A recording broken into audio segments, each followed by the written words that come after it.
ओम शांति। 18 फरवरी की बाबा की मुरली।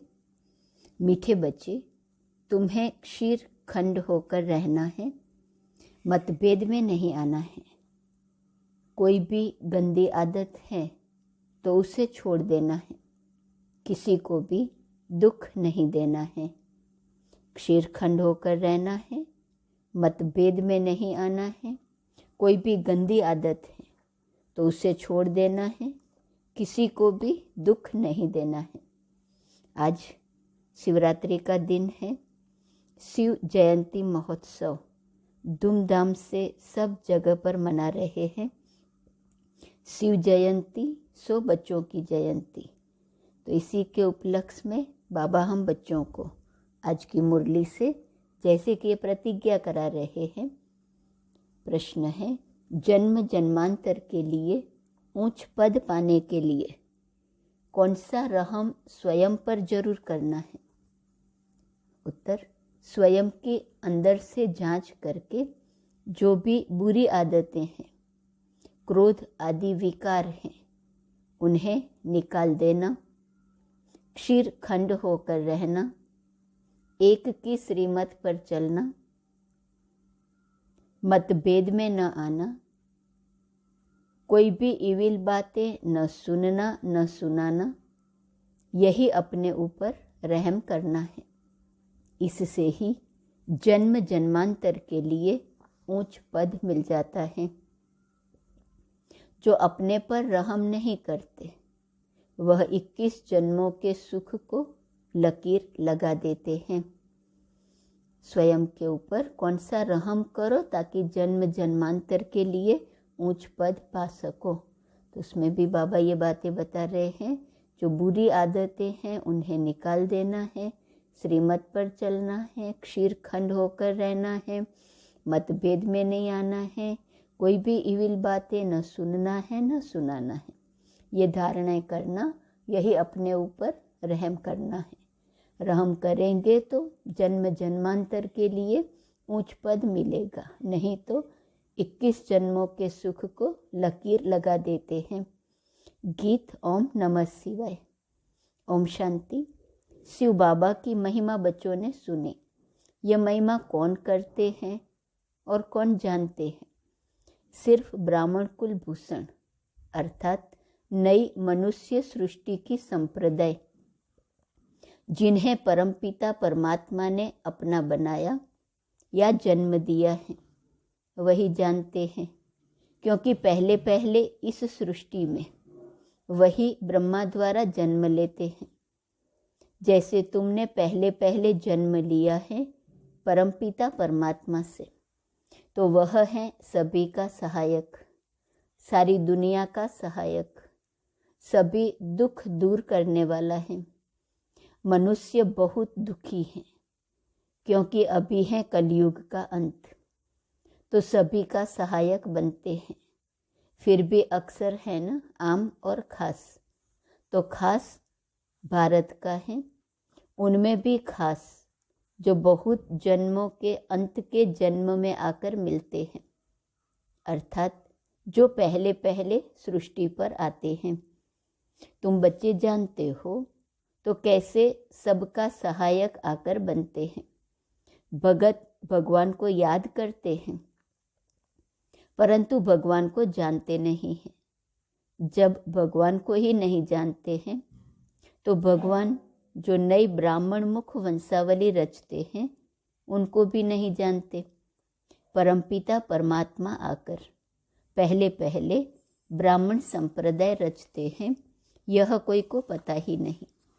आदि सनातन देवी देवता धर्म तो है सतयुग में, बाकी संगम युग को भूल गए हैं, क्योंकि गीता के भगवान को ही द्वापर में ले गए हैं।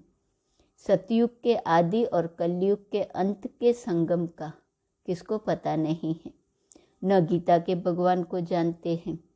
गीता तो है ही सभी शास्त्रों की माता पिता। ऐसे नहीं कि सिर्फ भारत के शास्त्रों की माता पिता हैं, नहीं, जो भी बड़े ते बड़े शास्त्र सारी दुनिया में हैं, सभी के माता पिता हैं।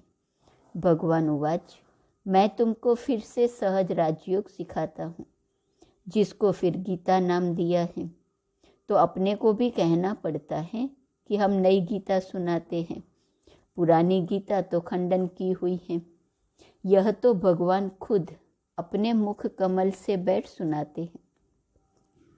तुम्हारी बुद्धि में परमपिता परमात्मा शिव ही याद आता है। वह है स्वर्ग का रचयिता, सबका सहायक। श्री कृष्ण को सभी का सहायक नहीं कहेंगे। भगवान सृष्टि का रचयिता एक ही है। श्री कृष्ण तो स्वयं रचना है, बगीचे का फर्स्ट क्लास फूल है। परमपिता परमात्मा को बागवान भी कहते हैं, खिवैया भी कहते हैं। मनुष्य तो समझ ना सके कि खिवैया कैसे है। बरोबर असार संसार से ले जाकर फिर यहाँ नई दुनिया में भेज देते हैं। यहाँ ही फूलों का बगीचा बनाते हैं। सभी बच्चे जो भगत बन गए हैं असल भगवान की संतान थे। उनको माया दुखी बनाती है। भगवान तो है ही एक, वह सभी भक्तों को जरूर सुख देता है। कोई भी किसको सुख देता है तब उनको याद करते हैं। स्त्री पति को, अथवा बच्चा बाप को, अथवा दोस्त दोस्त को याद करते हैं। जरूर उसने सुख दिया होगा। भाई से भी दोस्त प्यारा होता है क्योंकि सुख देते हैं। तो सुख देने वाले को ही याद किया जाता है। अभी सारी सृष्टि के मनुष्य भगत हैं। मनुष्य के ही 84 जन्म गए हुए हैं। कुत्ते बिल्ली के 84 जन्म नहीं कहेंगे। गाया भी गया है कि आत्मा परमात्मा अलग रहे बहुकाल। इस समय मेला होता है। परमपिता परमात्मा सभी बच्चों के बीच आते हैं। महफिल लगी हुई है ना। एक होती है सुख की महफिल, दूसरी होती है दुख की। सतयुग में है सुख की महफिल, यहाँ तो दुख की कहेंगे। कोई मरते हैं तो भी दुख की महफिल लग जाती है। कोई बड़ा आदमी मरता है तो शोक में झंडा नीचे कर देते हैं, तो दुख की महफिल हुई ना।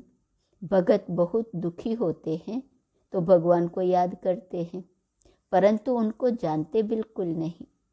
कहते भी हैं उसने पैदा किया, आखिर भी उनको जानेंगे या नहीं। अंत में गायन करते हैं, हे भगवान तेरी लीला अपरम अपार है। महिमा गाई हुई है। तुम जानते हो बाप नहीं होता तो सृष्टि का राज कौन समझाता, कौन हमको चक्रवर्ती बनाता। अब संगम पर तुम सदा के लिए दुख से छूटने का प्रयत्न कर रहे हो। संगम युग कोई बड़ा नहीं है। अपना यह नया जन्म है। यह छोटा सा युग है हम बच्चों के पुरुषार्थ के लिए। इम्तिहान बड़ा है। इनकी सब्जेक्ट सभी इम्तिहानों से न्यारी है। 5 विकारों पर जीत पानी है। बहुत मनुष्य कहते हैं पवित्र रहना तो असंभव है। गृहस्थ व्यवहार में रहते हुए माया को जीतना तो बड़ा मुश्किल है।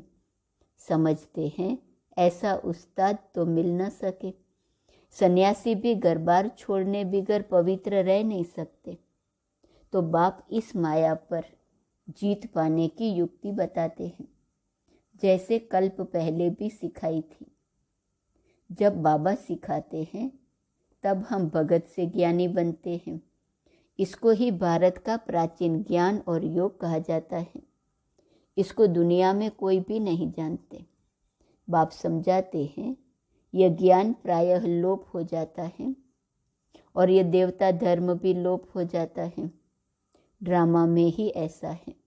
जब प्रायः लोप हो जाए, सृष्टि दुखी हो, तब तो भगवान आकर फिर से स्थापना करे। यह भी कोई को पता नहीं कि कलयुग की आयु कब पूरी होती है। तुम ही बाप को और इस ड्रामा के आदि मध्य अंत को जानते हो। देखने में कितने साधारण हो, कुब्जाएं, अहिल्याएं, परंतु नॉलेज कितनी ऊंची है। अपने सारे 84 जन्मों के चक्र को तुम जानते हो। थोड़ा भी कोई याद करे तो भी अच्छा।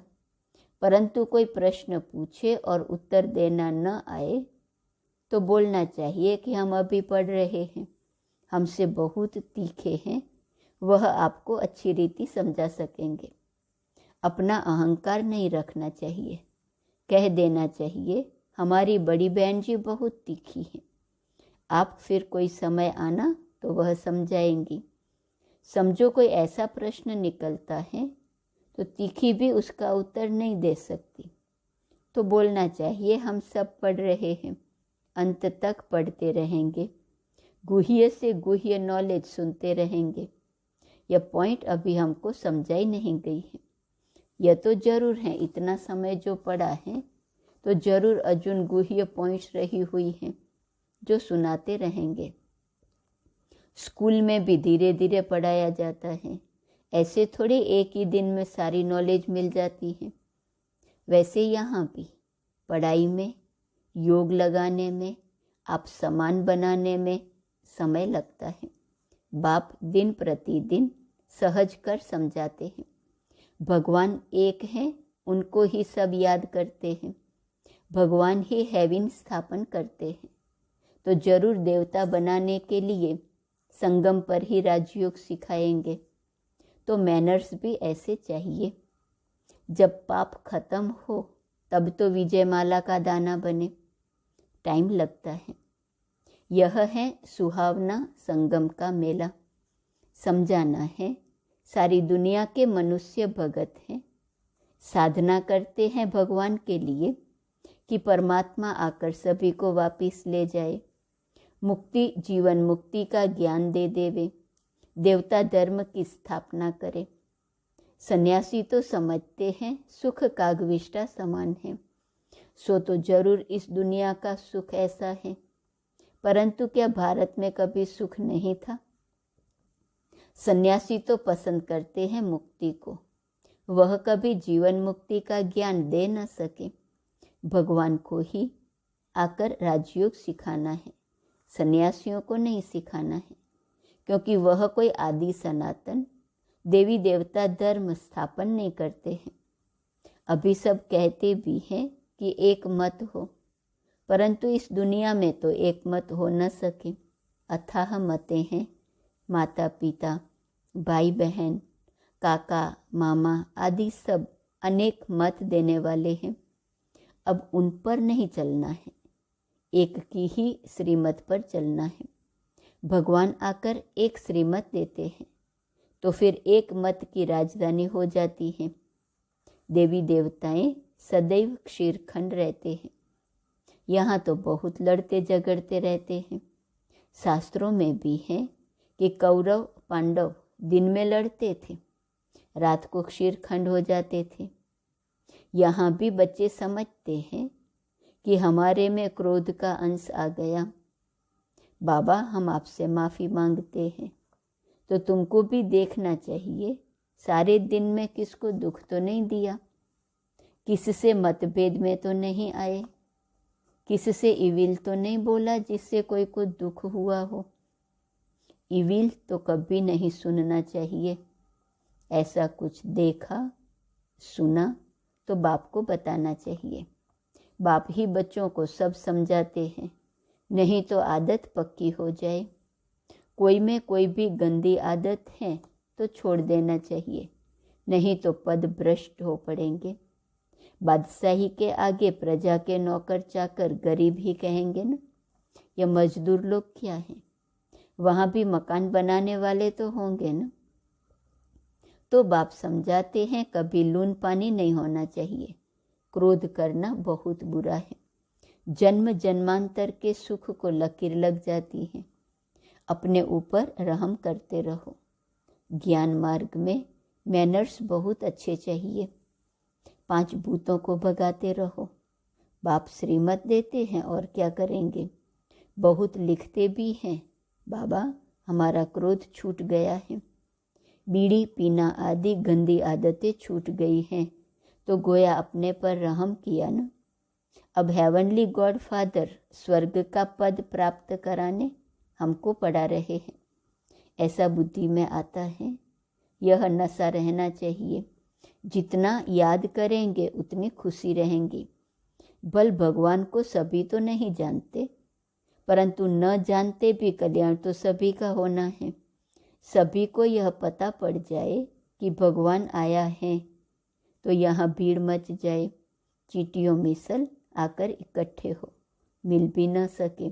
इसलिए बड़ा कायदे से यह ड्रामा बना हुआ है।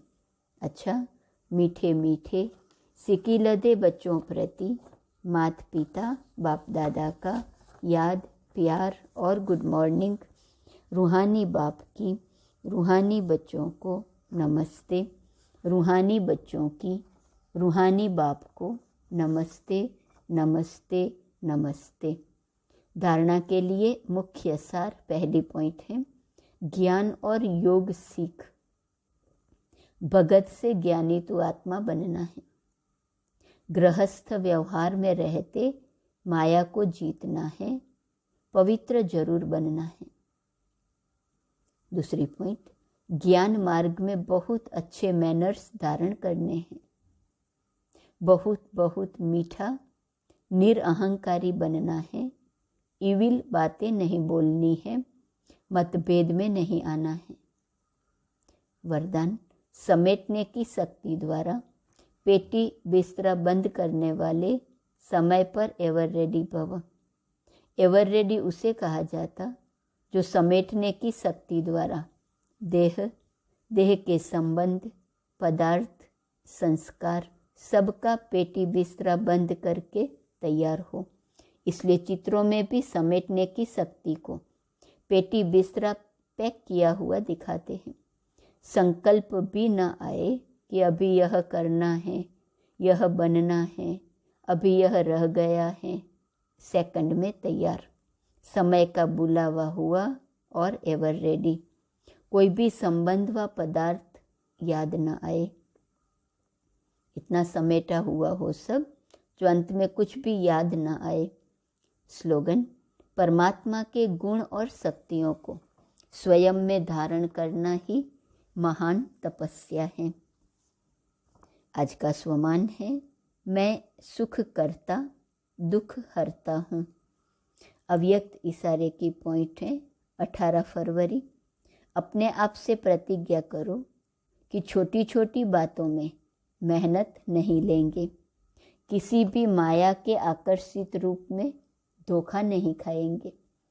सदैव यही स्मृति रखो कि हम दुखहर्ता सुखकर्ता के बच्चे हैं।